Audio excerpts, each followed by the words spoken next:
Selamat bergabung dalam Connected in Jesus. Pakai waktu beberapa saat ke depan untuk kita yuk ngalami Tuhan sama-sama. Setiap nyanyian yang terucap akan membawa kita untuk mengenal dan mengalami Tuhan lebih lagi. Sama-sama kita nyembah Tuhan ya.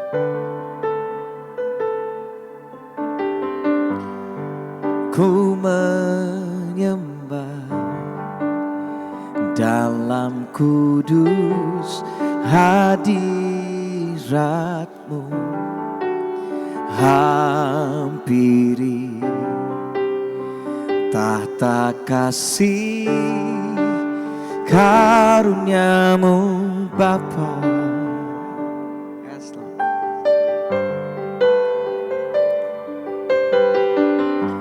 Kekuatanku hanya dalam hadirat-Mu, Yesusku. Hanya Kaulah segalanya.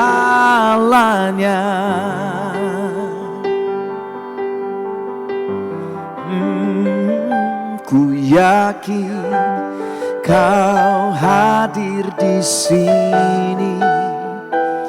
Ku rasakan kuasa yang tak terbatas.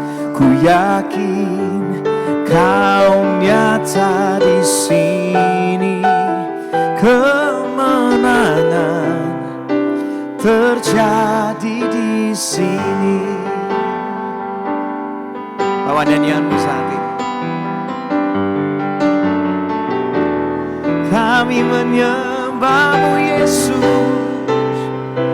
Oh, ku menyembah di dalam kudus hadirat-Mu, hampiri tahta kasih karunia-Mu Bapa.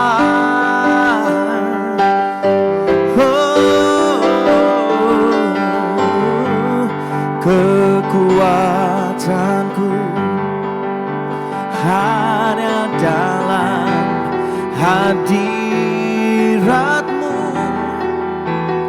Yesusku. Hanya Kaulah segalanya.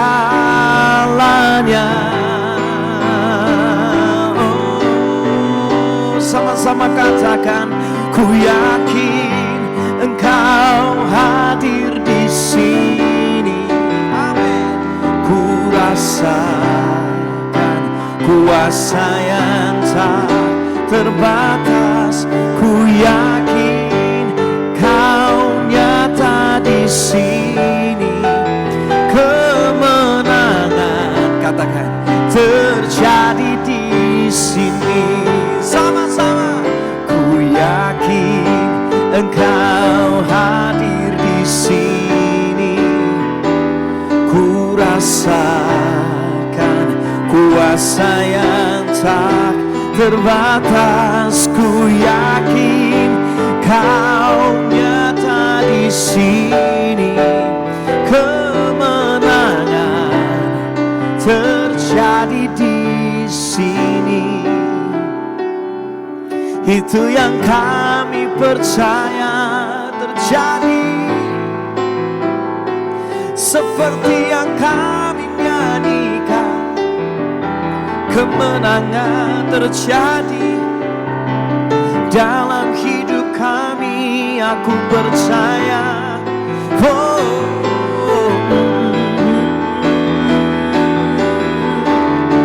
segenap jiwaku memuji-Mu.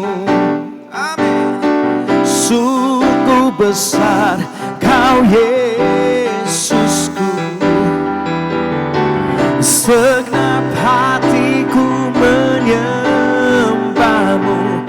Kau besar, Kau besar. Oh, segenap jiwaku, segenap jiwaku memuji-Mu. Yes.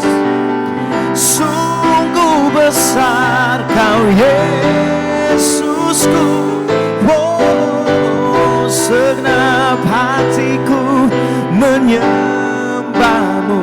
Kau besar, Kau besar, Kau besar, Kau besar.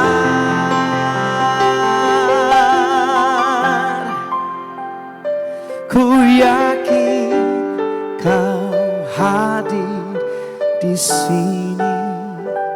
Ku rasakan kuasa yang tak terbatas. Ku yakin Kau nyata di sini.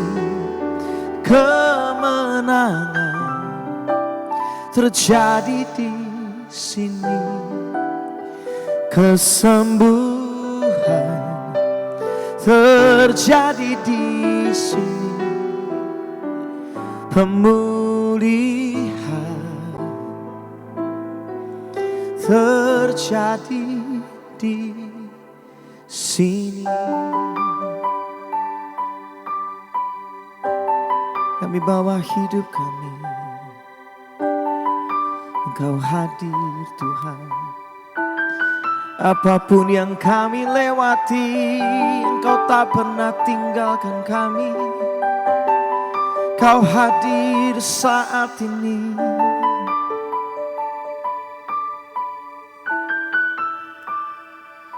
Ku yakin Engkau hadir di sini.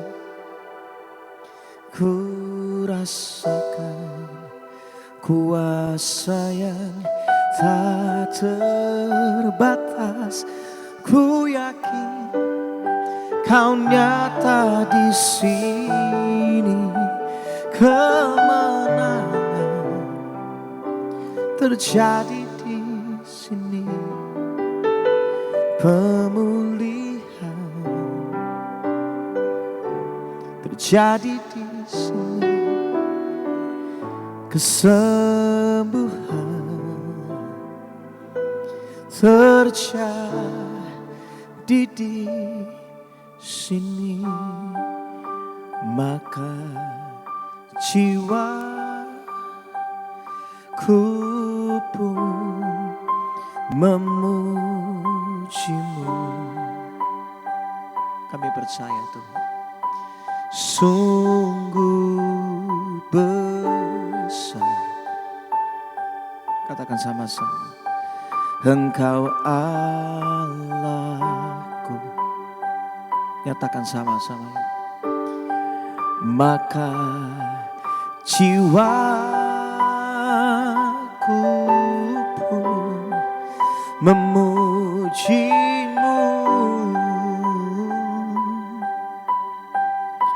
Sungguh besar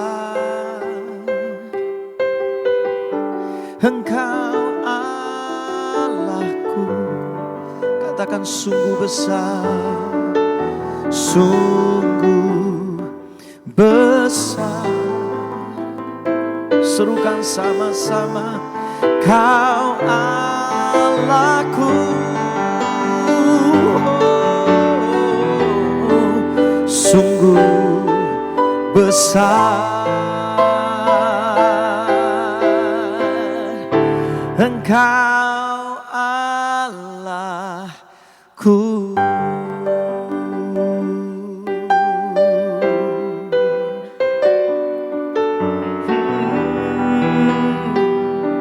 Lawat setiap kami Tuhan, lawat setiap kami Tuhan. Kami percaya mata kami akan melihat kemenangan demi kemenangan terjadi. Jiwa kami akan terus memuji, meninggikanmu. Sungguh Engkau besar, sungguh Engkau besar. Oh, Yesus sangat besar. Sungguh Engkau besar,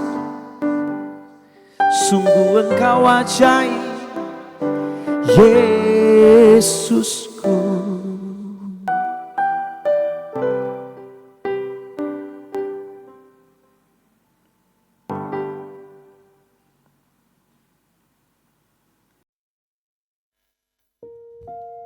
Haleluya, puji Tuhan Yesus Kristus.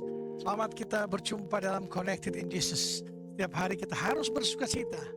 Apapun kondisimu, persoalanmu, pergumulanmu, tetap bersukacita. Rasul Paulus mengatakan Filipi 4 ayat 4, sekali lagi katakan bersukacitalah senantiasa dalam Tuhan. Sekali lagi katakan bersukacitalah. Salomo mengatakan dalam Amsal 17 ayat 22, hati yang gembira adalah obat, semangat yang patah mengeringkan tulang. Yesus mengatakan Yohanes 16 ayat 33, kuatkanlah imanmu, aku telah mengalahkan dunia. Dalam Mazmur 33 juga Daud mengatakan bersukacitalah hai orang benar. Semua kita harus bersukacita, setiap hari harus bersukacita.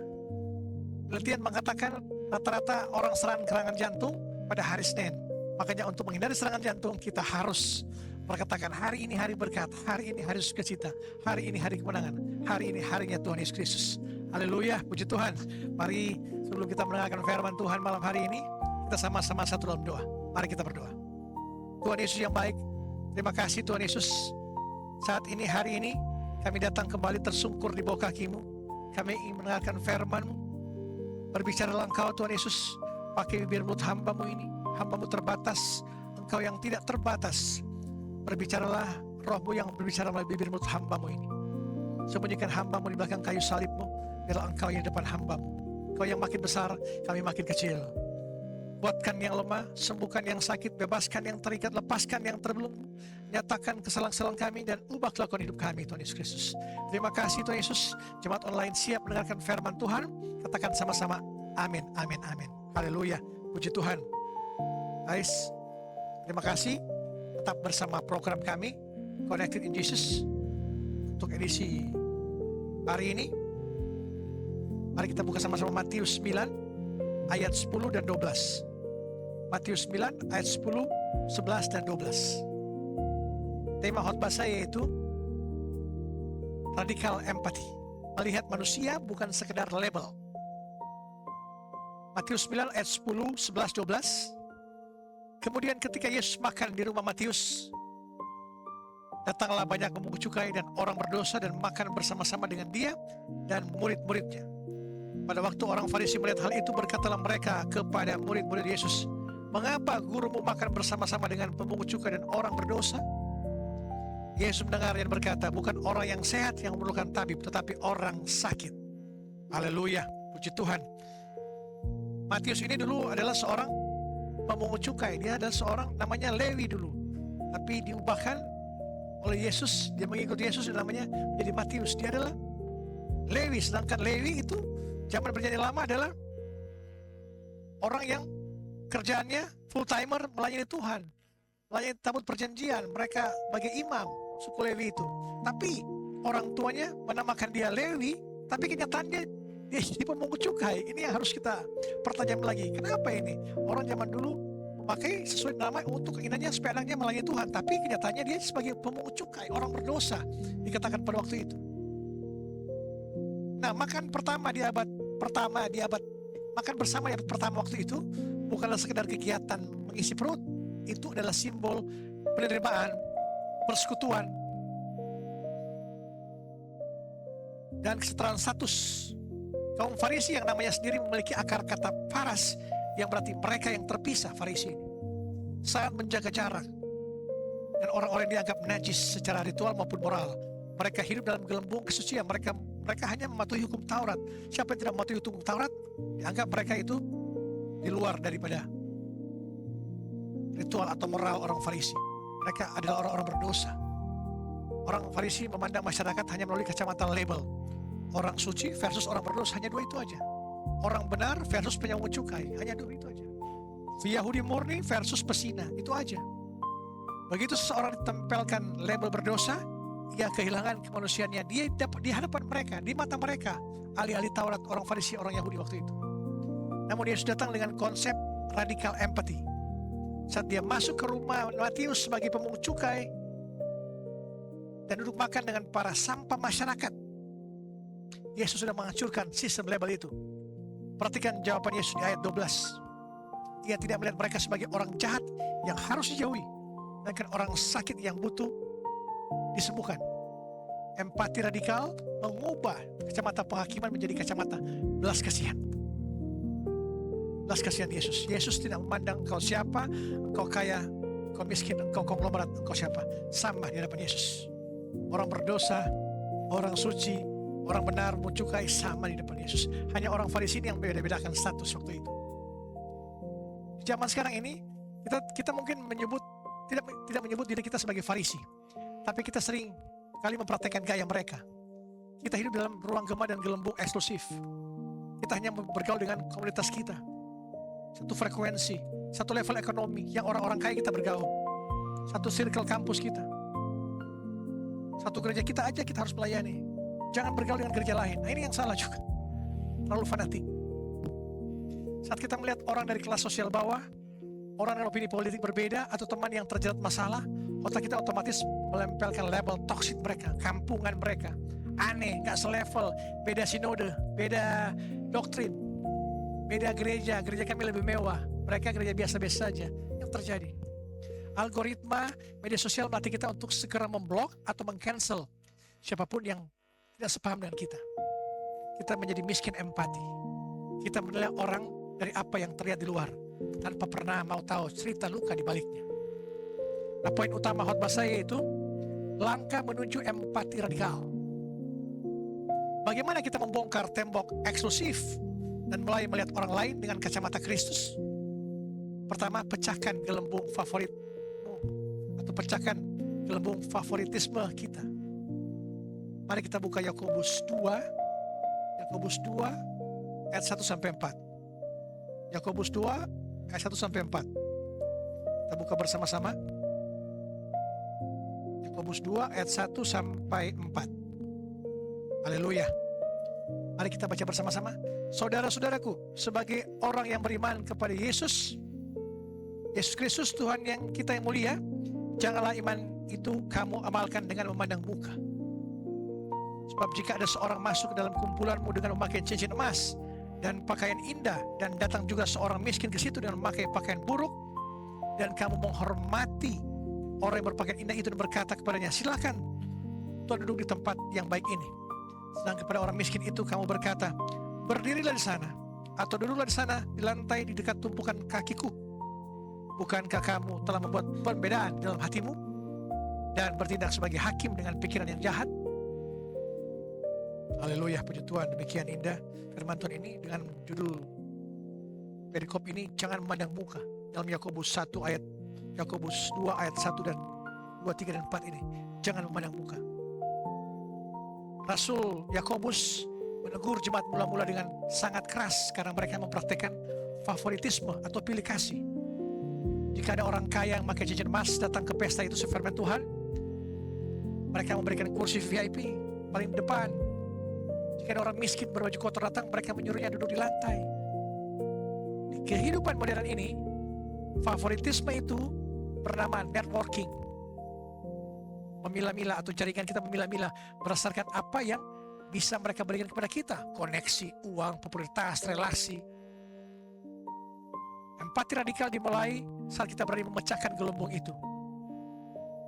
Dan orang yang selalu makan sendirian di kantin, kita harus berani berharap bahwa kita sama di hadapan Tuhan. Jangan beda-bedakan. Sapalah teman komsel yang paling pendiam dan tidak pernah ditegur oleh orang lain, siapapun. Sapalah dia, tegurlah dia. Jangan amalkan imanmu dengan memandang muka. Kasih mereka yang tidak bisa memberimu kebaikan. Kasih mereka yang tidak bisa memberikan engkau apa-apa. Kata pepatah dunia mengatakan, jika engkau ingin melihat karakter orang, lihatlah dari pemberiannya, bukan dari cara dia bersikap. Lihat dari cara dia memberi. Dia lihat dari cara mengasihi orang. Itulah sesungguhnya orang yang berintegritas. Lihat dari cara dia memberi orang, mengasihi orang. Itulah orang yang berintegritas. Kalau dia cara mengasihi orang, melihat orang dengan membenci atau kasar, dia bukan orang yang baik, dia orang yang jahat. Itu kata dunia. Yesus mengatakan, jangan kau membedakan. Sama di depan Tuhan, sama di depan Yesus kita. Yang poin kedua, dengarkan ceritanya sebelum menempelkan label. Yohanes 7 ayat 24, Yohanes 7 ayat 24. Yohanes 7 ayat 24. Janganlah menghakimi menurut apa yang nampak, tetapi hakimilah dengan adil.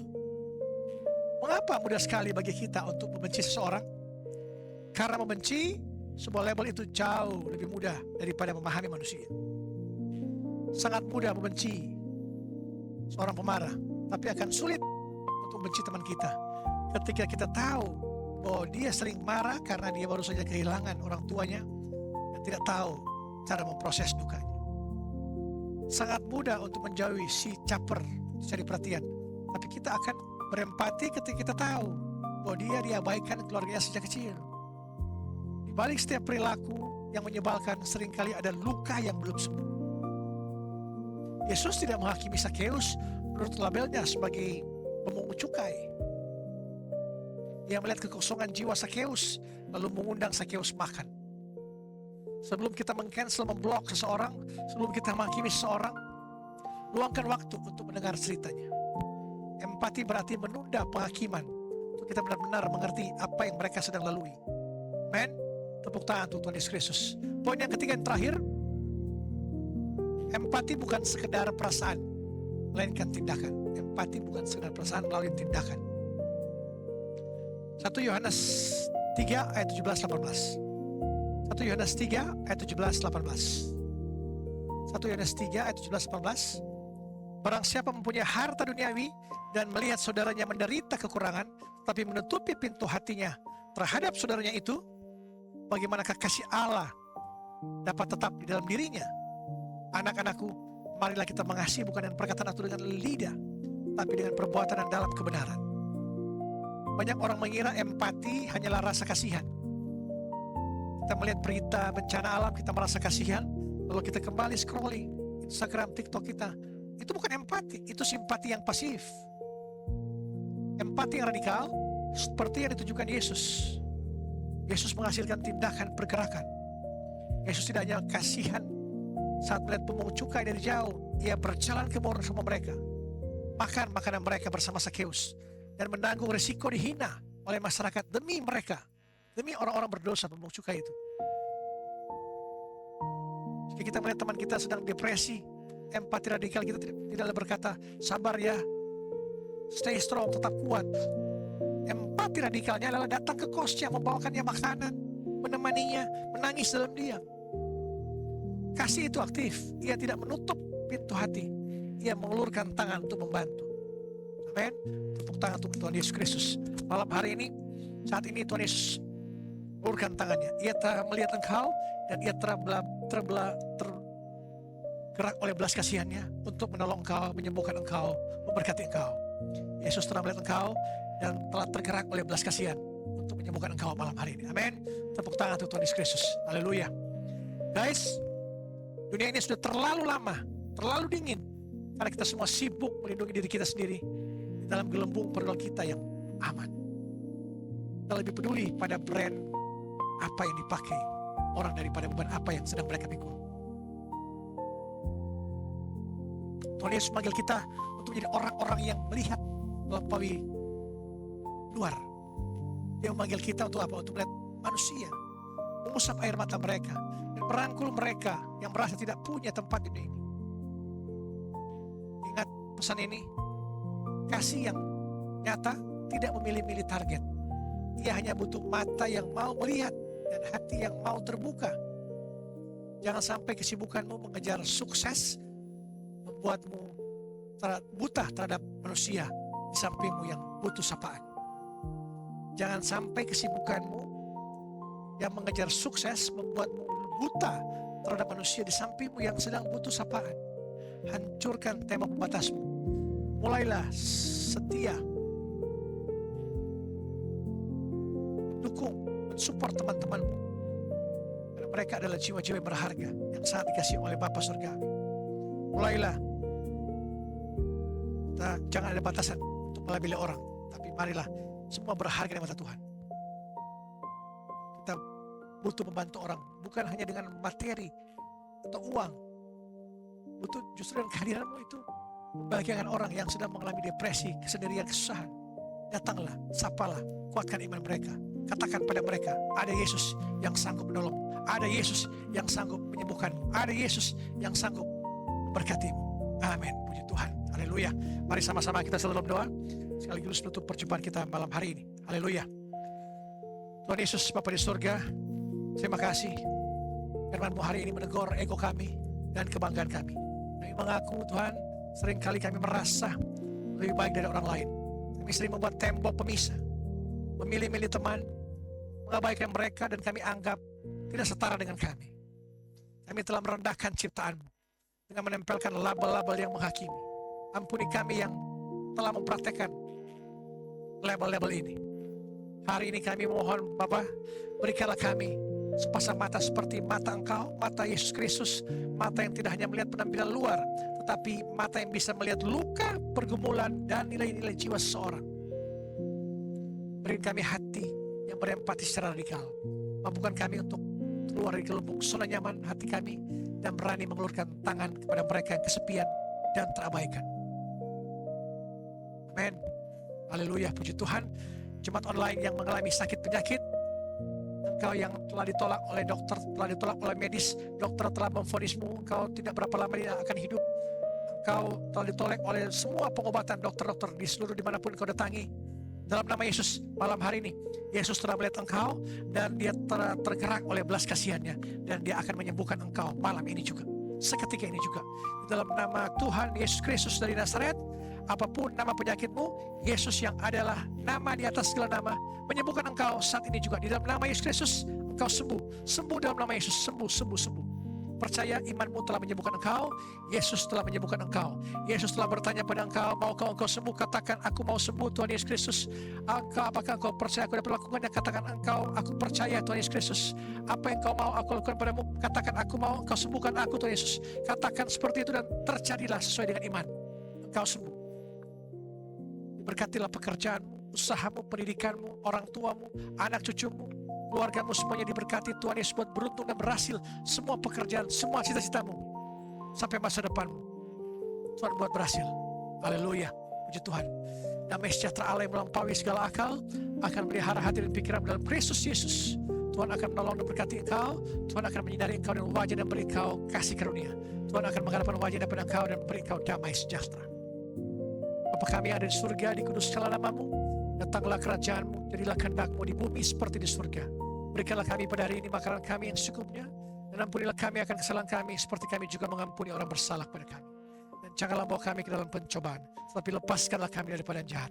Karena Engkaulah yang punya kerajaan dan kuasa dan kemuliaan sampai selama-lamanya. Amin, amin. Haleluya, puji Tuhan. Shalom, Tuhan Yesus berkati. Sampai jumpa Connected Yesus berikutnya. Amin.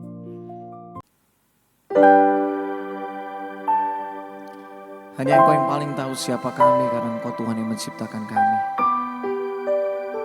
Kami datang dengan segala kerapuhan kami. Kami percaya Tuhan, kemenangan Kau nyatakan dalam hidup kami. Sampai akhir kami akan setia mengiringmu dalam segala keadaan kami.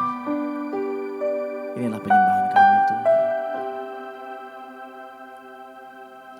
Bapa, Engkau mengenalku lebih dari siapapun. Engkau tahu ceritaku dan isi hatiku. Tak peduli masa lalu, Engkau tetap memilihku. Ubahkanku, sempurnakan jadi karya yang indah.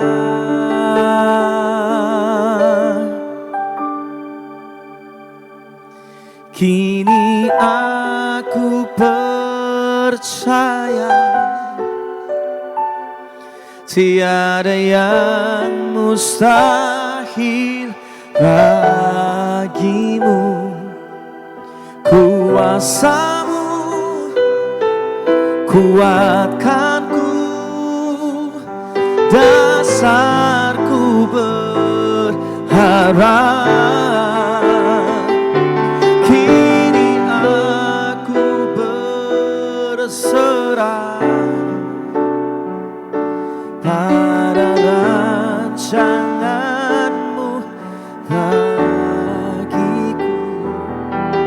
ku ikuti panggilanmu, ku kan setia sampai akhir hidupku.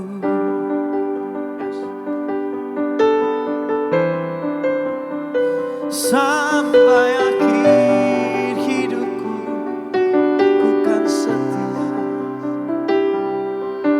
Tak peduli masa lalu, Engkau tetap memilihku. Ubahkanku, sempurnakan, jadi karya yang indah. Kini aku percaya tiada yang mustahil bagimu. Kuasamu kuatkanku, dasarku berharap. Kini aku berserah pada rancanganmu bagiku. Ku ikuti panggilanmu, ku kan setia sampai akhir hidupku. Katakan ku ikuti panggilanmu, ku ikuti panggilanmu, ku ikuti panggilanmu, ku kan setia sampai akhir hidupku.